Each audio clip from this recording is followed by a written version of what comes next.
Hi, and welcome to Plain Corp's InspireHer interview series, where we talk to real people about their finances to debunk the long-held belief that women shouldn't talk about money, while improving financial literacy for women everywhere. I'm a senior wealth manager here at Plain Corp, and I get to work with individuals, couples, and families every day who want professional guidance on how to invest, budget, and plan for their financial success. InspireHer is an initiative we started at Plain Corp back in 2016 to build financial literacy among women after years of firsthand witnessing the gender divide when it comes to financial management. So our mission of InspireHer is to inspire financial confidence in all women through education and impactful support. So by giving women a platform to be curious, inspire, and be inspired, we hope to empower them to be more confident in their financial lives. So welcome to the next episode of Plain Corp's InspireHer interview series. Today's guest is Mary Beth Storjohann. So with over 15 years of experience in the financial services industry, Mary Beth, as a CFP, works as an author, speaker, and financial coach to apply a fun, albeit no-nonsense approach in working with individuals and couples across the country, helping them make smart choices with their money. She is the founder of Workable Wealth, a financial education and empowerment platform, host of the Work Your Wealth podcast, and serves as Chief Marketing Officer and partner at Abacus Wealth Partners, a fee-only independent firm that is a change maker in the financial planning world, with a focus on impact and socially responsible investing, diversity and inclusion, and making financial planning accessible. So, Mary Beth, welcome. Thanks for having me, Sarah. This is quite a bio, but before we dive in, I always ask a random question just to give listeners a little bit more about you. So I would love to know, what's the most embarrassing fashion trend you used to rock? So I feel like there are two. There's a lot, right, as a child of the 80s, but the two that stick out. I don't know if I can. The puka shells. I wore the puka shells. So as a child, a Southern California born and raised, puka shells were a big thing in my youth. As were the gel sandals, like the jellies. I don't know if you remember those, Yes. but those were.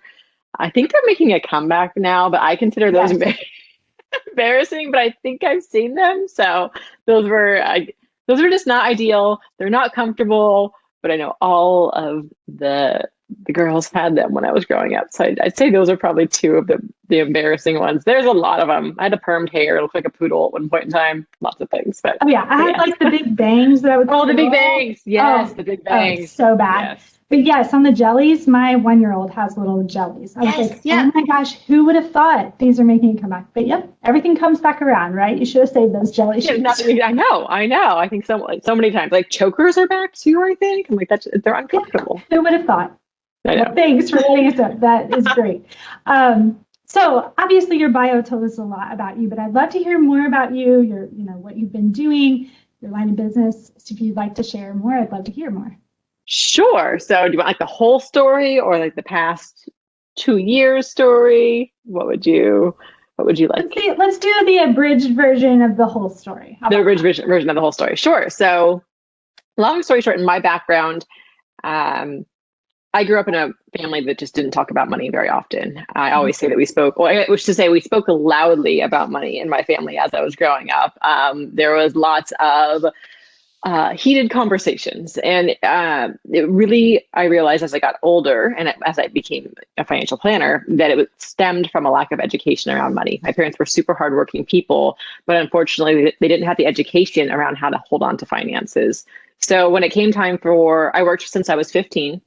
When it came time for me to go to college, I had to pay my own way through school. So I was working the whole time. And it was when I was 20 that I landed a job as a receptionist in a financial planning firm. So I had started college as a international business major with goals of traveling to Italy and being bilingual. And then I realized that actually I had to pay to then go to Italy and I did not have those resources. So that stopped there. So I fell into financial planning when I was 20. I think it was my sophomore year of college. And then I got the job as a receptionist in a firm. And it was there that I saw that, I saw clients coming in with, and it was back when everybody brought their huge binders of stuff in, right? There was no scanning and paperless stuff. And They brought their huge binders, their financial life in, and they'd be really stressed out and anxious. And then they would meet with these financial advisors. There was 3 of them in the company. And I just saw the ease and the peace that they would have from being ongoing clients and what planning would do for them. And I was hooked. I was really excited by oh my gosh, you can control your money instead of it controlling you. So from there, long story short, I switched my major to financial services. I finished my CFP coursework before I graduated college. And I also worked in the industry before I graduated college. So when I did pass the CFP exam, I was one of the youngest ones in the country at the time because I basically had double checked the experience and the CFP coursework at the same time. So I hopped around a bit. So I was at Smith Barney and Morgan Stanley, both before the 2008 crash. Moved to LA, met my husband, who was a pilot in the Navy in San Diego, had to move back to San Diego, and worked at a firm down here, became their director of financial planning, and then left there to start my own company, which is Workable Wealth. So I ran Workable Wealth from 2013 to 2019 as a virtual financial planning company. My passion has always been in educating my peers, millennials, Gen Y, women. I work with military clients as well. And it was a virtual financial planning company. So I built that up and had clients all around the country, had kids in that time frame as well, got married. And then in 2019, I merged my clients in with Abacus Wealth Partners and became their chief marketing officer. So I took a position on their executive team. And I have been here since, so 2.5 years now at Abacus, and running the Workable Wealth brand as a separate empowerment platform. So educational content comes up from there, blogs, the podcast is on hold as of now. But basically that is now where people can find financial education, and it funnels, if somebody wants to become a client, it funnels over to Abacus. Sure. No, that's fantastic. So you've just been sitting around not doing much. Not doing much. Had 2 children, wrote a book, launched a podcast, business, nothing really. Yeah, just hanging out. So I am always so fascinated by business owners, especially female business owners. And one of the questions I've been asking those on these interview series is, tell us maybe one of the financial challenges that you encountered with your business and how you overcame it. Financial challenge. I mean, I really think the most challenging part of a business, well, there's different challenges, but I'd say one of the biggest hurdles I faced was really launching it, right? If you can stay at it long enough to launch the business to become profitable, that's a huge hurdle right there. And so there's the service-based businesses and the product-based businesses. And obviously as a financial planner, we're service-based. So it was really about finding those clients and where they would come from. So I think for me, it was the investment, obviously, in launching the business. And I always tell the same thing, like small business owners that I work with, okay, what's your backup plan? What's the revenue source that you have to live off of before you launch, or to supplement your income while you're building it? And so I lucked out at the time where I was launching, and the company that I was director of financial planning for kept me on for about 4 months while I was launching. And some of my first clients for Workable Wealth came from them. So because it was a different market at the time, nobody wanted to work with millennials or Gen Y, and there was a whole, there still is to an extent, but this whole idea of they don't want this advice or need this advice, and they won't pay for it. So they would send referrals my way. So I think the biggest hurdle is really keeping that confidence up to make get that one client, and then to get the next client, and then the next client, and really being able to track it and maintain profitability from, you're trying to invest in technology and all of those things. So for me, it was the launch period. My husband likes to say that he always planned that I wouldn't be profitable for 3 years, which I don't approve of. But it was probably the first 6 months, and then for the launch year, and 2013 and then 2014 was profitable. But I lucked out from having that supplemental income, and the hurdle was overcome. One of the big things for me throughout my career and in business has been to maintain relationships. Unless you're burned by somebody, or but for me, as I did a little bit of job hopping in the industry as I was launching building my career ladder. I maintained those relationships to the best that I could as I transitioned out of firms, and I leaned on those those bosses or mentors, like for mentorship as I was launching my company, for insight as I was doing things. And so knowing that I could reach out to somebody I worked for in Los Angeles or somebody that I worked for down here, Sure. those were really helpful for me in overcoming those kind of barriers. And so for me, I really try to maintain those relationships, because you never know who you're going to need in your life, and you want to be able to have those lines of communication open. Sure. No, that is such great feedback. It's so important not to burn bridges if you can, you know, because like you said, you just never know when somebody might be able to come back around and be a really great resource to you. So Exactly. I think that's such great advice. So let's move on into like personal life now. So are there any, you know, financial challenges you face, you know, in your personal financial lives, you and your husband, that, you know, you'd be willing to share, and how you guys may have overcome them? To be honest, so I can share like a financial kind of, we've made decisions that have been right for us that other people maybe wouldn't have made from the financial obstacles. A lot of those, because of what I was exposed to growing up in my family, struggling financially, I have always been like the uber responsible one when it comes to money. Right. So I took out student loans for college. I made sure to pay the interest on those loans during college so it wouldn't accrue. Good for you. I paid them off early. It's like those sorts, and I had to work the whole time, so I had to manage my own accounts very early on. And I've managed to, and also there's like an element of luck and negotiating and things that come into play here. We haven't, thank goodness, had any major financial mistakes that we've made, just because just by nature of my like anxious personality from what I saw growing up and the mistakes that can be made. I'm the fun, as financial planners, we always talk about bag lady syndrome, and like the fear is that women will end up on as a woman end up on the street living out of a bag and like out of money, right? We talk about that sometimes. Yeah, that's me. I am actually that. So it makes it really great for me to talk to clients and like, no, you're fine, and I know what that feeling is like. So from the mistake standpoint, I don't want to sit here and say that I haven't made any mistakes, but for me, it's almost like I'm almost too vigilant and too in the spreadsheet sometimes from a controlling standpoint. But I will say, like from a decision making standpoint, when I got pregnant with our daughter, because she just turned 6, we were living in a condo in downtown San Diego, and we had 2 dogs. And there was just like this, and like we lived on the 5th floor, and our parking was on the very last spot. And there was no way I could get a child into this car, like a car seat and a child into the car, from how tight these spaces were. I had to crawl into the car from like the back of it before. So just knowing this is not going to be conducive to our lifestyle. So we needed to sell the condo and buy a house. And during that time, I was already pregnant. It was getting kind of close to the wire and trying to find a home. We were indecisive. We looked all over San Diego County for a house. And finally, we got an offer on the condo, and it's an offer we should have said no to. They lowballed us, and we took the offer. And then like we had this whole like spiral of chaos around like having to have a shower redone in our house in the condo before we could move out. So it was a disaster for like this amount that we had actually lowballed. And it was something that we still made a small profit on the condo in general, but we know we could have sold it for more. But because I let my emotions make the decision of like, we just have to be out and settled, and I need to know the home that I'm going to have, live in. And I wanted to be settled for when the baby showed up.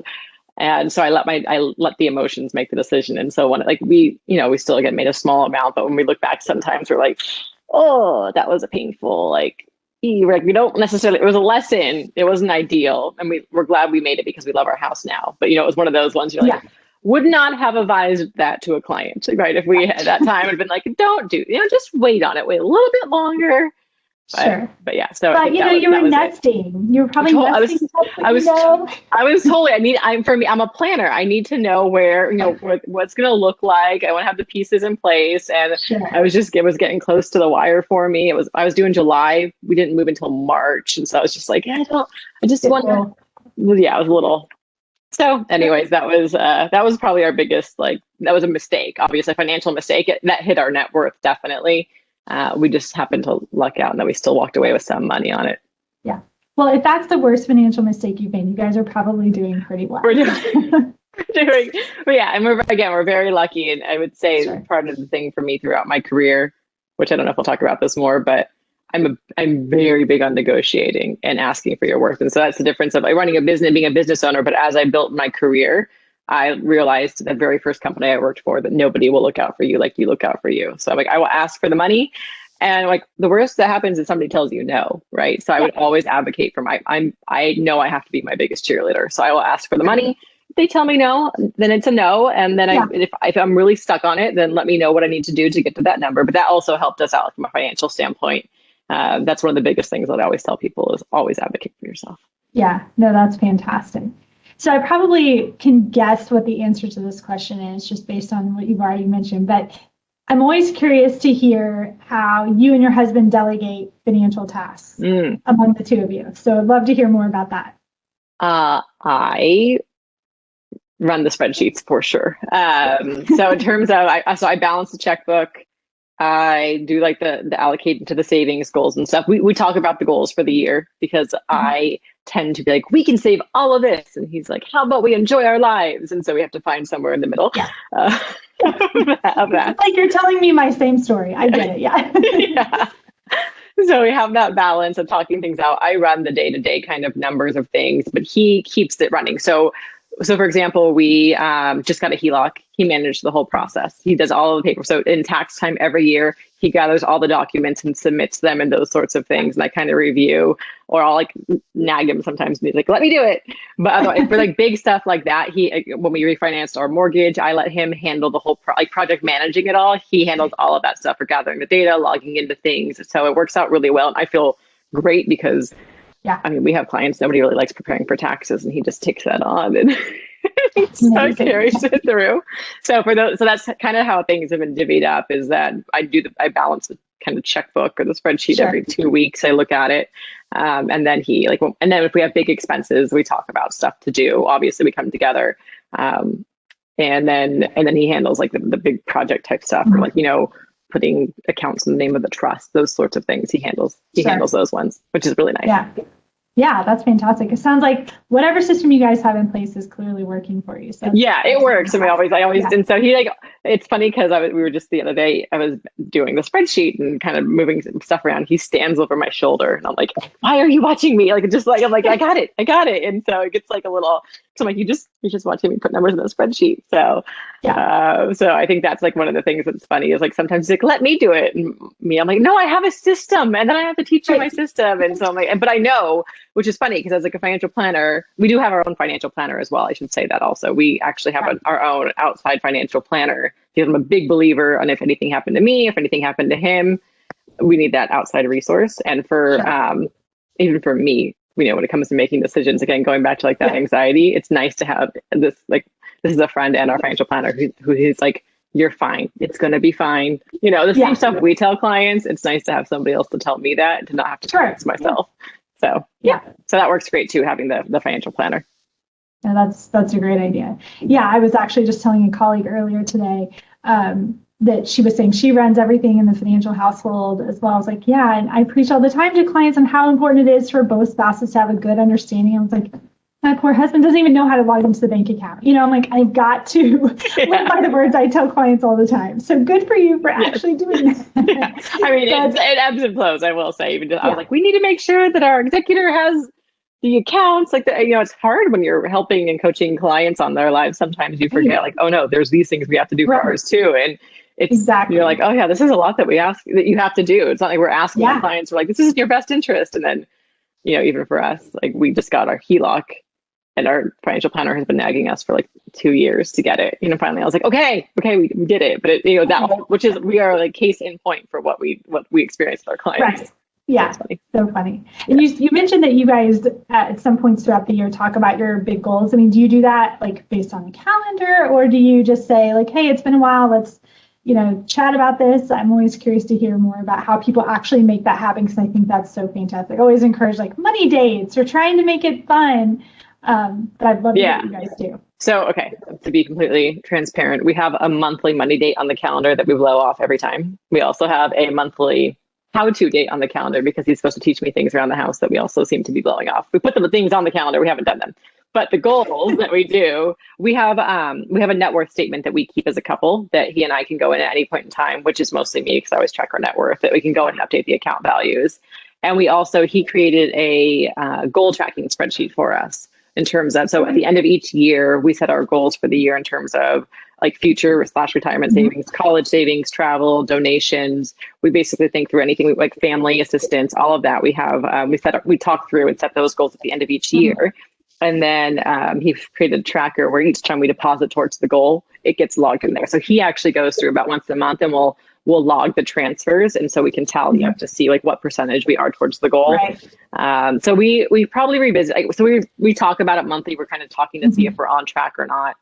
And then we end up revisiting probably every like 6 months, like on a bigger picture. I'm looking to be like, are we on or off track? And then travel's the one that we always like plus or minus it, right? We're like, oh, we saved this. And then I'm like, oh, well, there's extra money in the cash flow. I'll just pay for it from over here. Right. So we could, that's probably the one that we're constantly revisiting because especially with COVID, like how, now the world's opening, there's lots of things we'd like to do.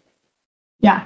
Gosh, you guys are like the ideal students, with your monthly. Good for you. So I would say he's an engineer. So I mean, he's a pilot or like engineer by trade, pilot. And then me as a financial planner, it's two people of like, oh, I'm the bigger spreadsheet nerd, but it's pretty good for what he built out for us to track as well. So that's fantastic. My husband loves a good spreadsheet. So I think if I tasked him with something that like, hey, put this information into a spreadsheet, he'd be so thrilled. So you just inspired me to do that. Yeah. The net worth one, we update probably every like 3 to 6 months. And I'd say for us, and that's what I did for clients as well, but I always like to track the percentage growth in net worth, right? Because that's what makes like you feel good too about what you're doing. So I'm always keeping an eye on like, so we've actually been doing that since I think we built the first one in 2012. So we have tabs. We create a new tab for every time so we can go back to see where we started and measure it forward. And that's really fun, just like as a couple and goal planning, just be able to see what we've built over time. Because, it feels the changes are so incremental. And then when you look at it over time, it's nice. Like, wow, pat on the back. Yeah, exactly. That's such a great idea. Okay, I'm doing this. I'm going to inspire me, start now. And we'll That's a great idea. So I know you have young children as well. So one of my other favorite things to learn from other people is how have you started instilling good money habits in your kids? So we have our daughter just turned 6 over the past weekend, and my son is 3.5. So he is very into online shopping on Amazon and wants to look at everything Lightning McQueen. So I don't know that he have money habits for him, like just they're not there, which we'll have to, I'm already worried about that. So he doesn't get what he asks for, but the concept is like, we go shopping on Amazon. I'm like, no, we don't. But our daughter has the 3 jars. So we have these like beautiful, like cute little like unicorn jars we got for her 3rd birthday that we turned into like the saving, giving, and spending jars. And so every time she gets money, we divide it up in there. And we talk through what she wants to spend things on or who she wants to give money to. And we talk through like giving back to the world in different ways and people that might need, they could use our assistance. So I will say sometimes the concept doesn't land because she told me yesterday she wanted to give her money to Target. And I was like, no, we already gave enough money to Target. That's hilarious. But for example, so we talked through those things and talked through the different causes like animals or helping people or other little kids. We have those conversations. And just yesterday, she did have some gift cards for her birthday that she got. So we went on Amazon together yesterday morning and picked out some toys. And the total ended up being $9 over what she had in the gift cards. And I said, okay, so we can do this, but then you need to give me $9 out of your jar because we need to make up the difference. And so she came upstairs and got her $9 and she handed it over. So it's in my wallet. And so just those kinds of concepts of here's how much you have to spend. We also, if we do let her spend, she does take some of her money and spend it at Target when she, for both of them actually. If they do have money that they can spend, we go to Target, they pick out a toy, and we'll do the self-checkout where they can put the money, let them feed the money into the machine so they understand like the concept of spending money. So we're still working on it. We're just now getting to the allowance kind of phase for her too of, okay, here's your chores. I actually had somebody on my podcast where we're trying to figure out like, there's a divide of are chores something that you do because you're a part of the family and like there's not a financial reward for them, or is there, you do your chores and then you get like this money, or do you get like those two things separate? So we're still talking that out and trying to figure out what we want to do for what works for us, but that's kind of where we started right now, is the 3 jars and the saving and those sorts of things. Yeah. No, that's fantastic. Yeah, I know Peter Lazaroff, my colleague, he was more of the proponent of chores are just part of the household, but I always, growing up, chores were, I got paid for them. So we haven't yet figured that out exactly. Our oldest is 3.5, but we have started, he calls it targeting. So we go to Target, and he got to spend some money that he got on a gift card the other day. And I was trying to teach him, like, here's how much you have. And he had a few things from the dollar section that he couldn't get because he didn't have enough money. And then sure enough, the cashier was like, oh, let me see, I can probably get this on sale, the bigger item on sale. So then he got to get all of it. I was like, well, shoot, there goes my concept, I know. teaching moment. But, of course, he was thrilled. I was like, well, dang. Yeah. Teaches them how to look for a sale, right? Yeah, and it's interesting, though, like teaching them in the day of like credit cards and like the gift cards, everything's electronic. Right. And so trying to teach them the concept of money it's so interesting. And we do, we have play money that we got from the dollar section at Target that we do, I call it car shopping. And so we line up all of their toy cars, and then they have to buy them from me, and they buy them from, they each get a certain amount of money, and then they buy them from me with the money. And so we kind of talk about, like, I price the girl cars more. So I always say the girl cars are $100, and then like from there it goes down. And so I kind of like the concept of like, so they know now when we play, like what each car, what each car is priced at. So it's fun that way, and they're learning how to buy, like, exchanging money for value and those sorts of things. So it's a fun way too. Yeah, for sure. So I'm going to switch gears a little bit because, like I said, I'm excited to talk to you as a fellow female in finance. I feel like there's a lot out there right now on the gender wage gap. So, the whole idea that women earn about 82 cents on the dollar, every dollar a man makes. What I feel like is not talked about as often is the investing gap and the net worth gap. So I'd love to get your perspective on that, what your thoughts are. And then, if there's anything from your perspective that women can do to hopefully close that gap. Yeah, I think, well, there's a lot that's out there. It's not talked about as much, but I guess on our side of things in the industry, from an investing gap and a net worth gap. So the net worth gap is kind of related to the wage gap, and that women are out of the workforce longer, right? So they're out for the sandwich generation, they're taking care of kids and they're taking care of parents. And then there's the whole idea of like advocating for yourself in terms of your income. And because of that wage gap, there is the net worth gap. And so that is prevalent in our society. That is one thing. And then, but it can be fixed, I think, through advocating for yourself, through changes and more transparency in numbers and salaries from companies. And then there's the education there. So it's with the investing gap as well. One of the things I always heard, even as I was running my business, is that women, or like millennials, are afraid of investing, this so-called fear of investment. And I don't think it's actually a fear of investment. I think it's a lack of education around investment. So that was, for me, is always a rebranding of that. They're not afraid. It's mostly a lack of education on where to start.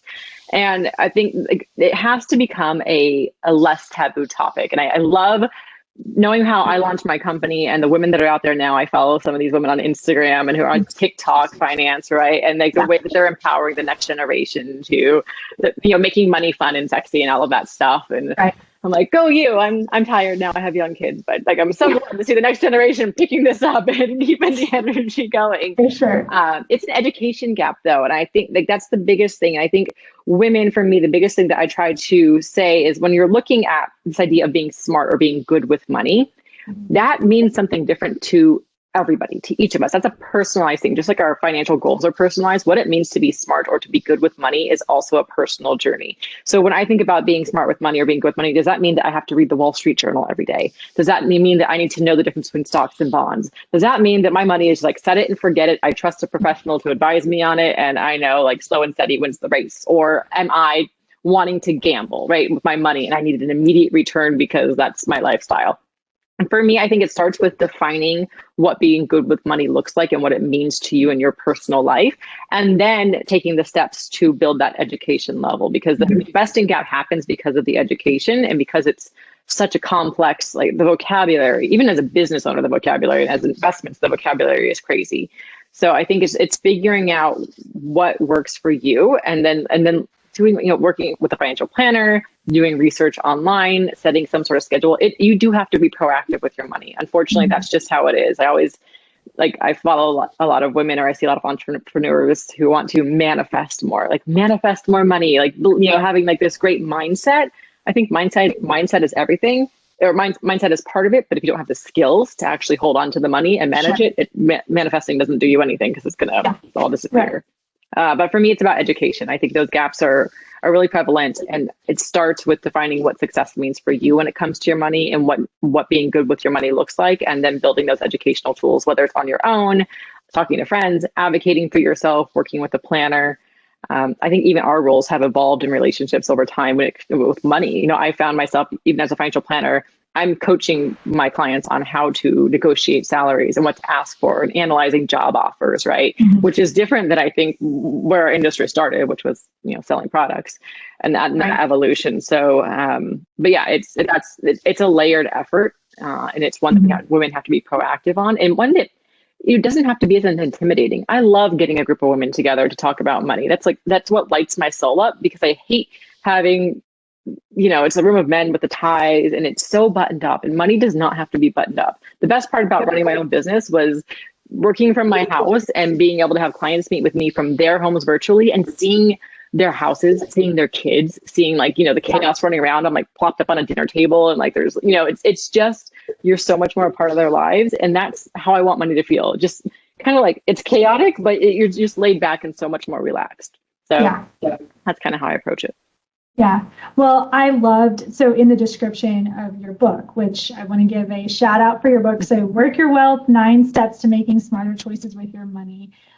Everyone should go check it out. But in that description, my favorite thing out of all of it was that your mission is to cut the crap, toss the fancy lingo, and make money relatable. I love that, because I feel like one of the worst things about our industry is that there are so many financial advisors who talk this fancy lingo, like you said, this jargon, to make it sound like they, know more than you do. So you should trust me with your money. And I say all the time, money does not have to be complex. Like, really, we can break this down very simply. So I am very passionate as well about helping people learn, be educated about money, because it really doesn't have to be complicated. It doesn't. In a lot of our industry, people in our industry try to make it such that it is complicated when it really doesn't have to be. So I could not agree more.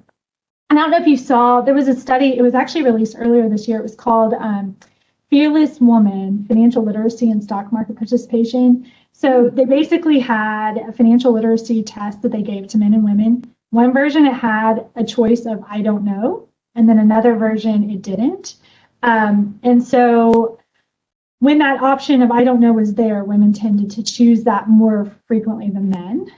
When that choice wasn't there, women actually said the right answer pretty often. So they found that this whole, basically the financial literacy gap was 2/3 related to an actual, lower financial knowledge, but 1/3 of it was really just the confidence gap. So really, we need to give ourselves more credit a lot of times. So, across the board for everything, women need to give themselves more credit across the board.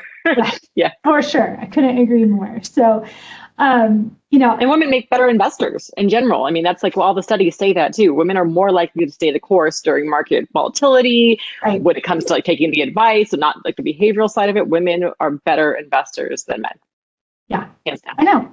I mean, that's amazing, right? And I wish more women would hear that and get more confidence in what they're doing, because you do see that much more often where they stay the course versus trying to beat the market and always wondering what the returns are. It's much more, is my money working for me? Is it doing what I want it to do to accomplish my goals, as opposed to I want to earn the biggest return? So exactly. Can I live the life that I want to live? Absolutely. Yeah, for sure. Well, any other words of advice that you would share to other women who maybe are nervous about asking a financial question, or really just trying to boost their own financial knowledge?